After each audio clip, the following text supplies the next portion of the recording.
खुरैश बरादरी की जानिब से अपने देरीना मुतालबात और कारोबारी मसाइल को लेकर मुदखेड़ में एक ज़बरदस्त एहतजाजी मोर्चा निकाला गया। इस मोर्चे की क़ियादत खुरैश बरादरी के ताल्लुक़ा सदर मोहम्मद गौस कुरैशी, शहर सदर कासिम कुरैशी ने की। बरादरी के सैकड़ों अफराद बैनर, प्ले कार्ड्स और नारेबाजी के साथ सड़कों पर उतर आए और अपने मुतालबात के हक़ में पुरअमन अंदाज में एहतजाज दर्ज किया। मोर्चा मुदखेड़ शहर के मुख्तलिफ रास्तों से होकर तहसील दफ्तर पहुँचा, जहां खुरैश बरादरी के नुमाइंदों ने तहसीलदार को एक मेमोरेंडम भी पेश किया, जिसमें बरादरी को दरपेश मुख्तलिफ मसाइल की तफसील दर्ज थी। मोहम्मद गौस कुरैशी और कासिम कुरैशी ने मीडिया से बात करते हुए कहा कि हमारी बरादरी गुज़िश्ता कई दहाइयों से कसाब और मवेशी कारोबार से जुड़ी हुई है, लेकिन मौजूदा हालात में हमें तरह तरह के सरकारी पाबंदियों, अफसरान की सख्तियों और इंतज़ामी बेरुखी का सामना करना पड़ रहा है। मवेशी मंडियों में पुलिस की गैर ज़रूरी मदाखलत, इजाज़तनामों की पेचीदगियाँ और ज़बीहे के मामले में इम्तियाज़ी रवैया हमें माशी तौर पर तबाह कर रहा है। उन्होंने मज़ीद कहा कि रियासत के मुख्तलिफ़ हिस्सों में खुरैश बरादरी इस वक्त शदीद इज़्तिराब का शिकार है और जब तक इनके मसाइल का मुस्तकिल हल नहीं निकाला जाता, बरादरी के एहतजाज का सिलसिला जारी रहेगा। मोर्चे में शामिल अफराद ने ज़ोर देकर कहा कि हमारे मुतालबात जल्द से जल्द मंजूर किए जाए ताकि मवेशी मंडियों को फौरी तौर पर खोला जा सके। पुलिस की गैर ज़रूरी कार्रवाइयों और नाम नहाद गौरक्षकों के जुल्म पर रोक लगाई जाए। ज़बीहे के कारोबार को क़ानूनी तहफ़्फ़ुज़ दिया जाए। खुरैश बरादरी के नौजवानों को हिरासा करने का सिलसिला बंद किया जाए।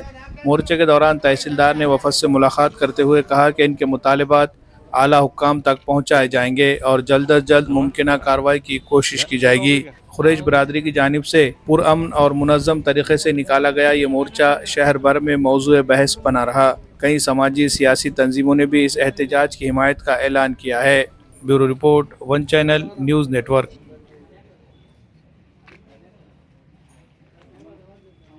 हमारी मांग ये है कि हमारे पास कुरैशी बिरादर जो है ये खड़े जानवरों का धंधा करते हैं, व्यापार करते हैं और उनके संगत तमाम समाज मिले हुआ है कि उनको एक ऐसी तकलीफ है कि तुम कुरैशी है, तुम कत्ल करते, तुम ये काटते वो काटते, ऐसा कुछ भी नहीं है। मैं यहाँ का एक जिम्मेदार हूँ, माजी उपनगर अध्यक्ष हूँ।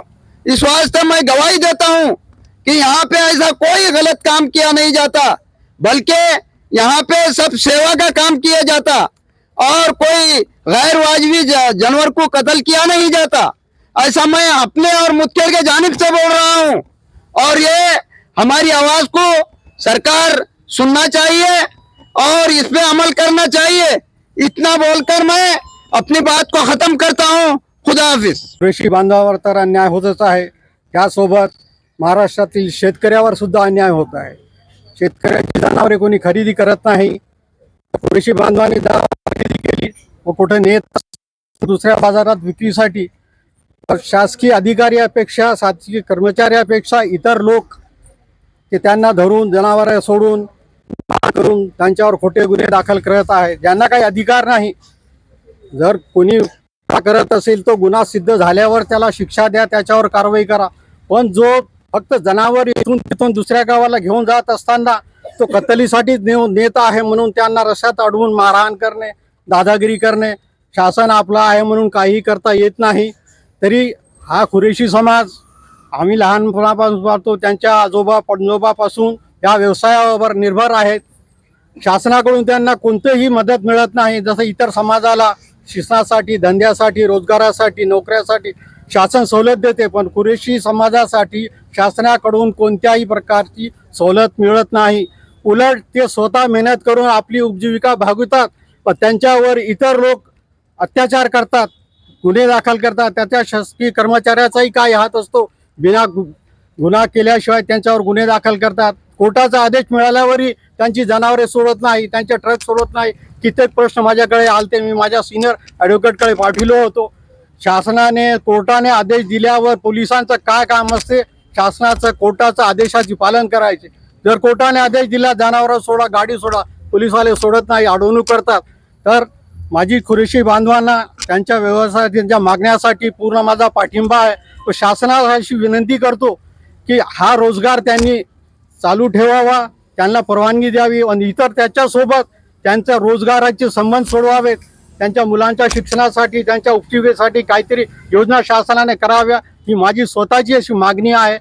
कुरैशी तालुके के तरफ से, कुरैशी बिरादरी के तालुके के तरफ से जो मुदखेड़ में मुख्य मोर्चा रखा गया था, हमने जो भी है हमारी मांगे, जो हमारे को जो तकलीफ हो रही, वो हमने यहाँ के तहसीलदार साहब को निवेदन दिए और पीआई साहब को भी वो समझाए कि भाई हमारे क्या आने वाले जो व्यापार में जो तकलीफ हो रही हमारे समाज को, चाहे कोई जानवर कोई समाज के नाम पे रुका के गाड़ी में हर तरीके की तकलीफ दे रहे, इन पे आप प्रशासन की तरफ से जो भी है वो आप उस पर नज़र रखो।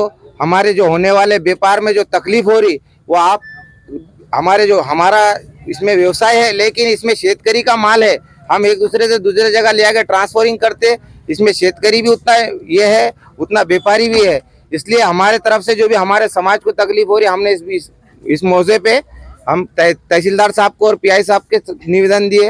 इतना बोल के मैं अपनी बात को खत्म करता हूँ।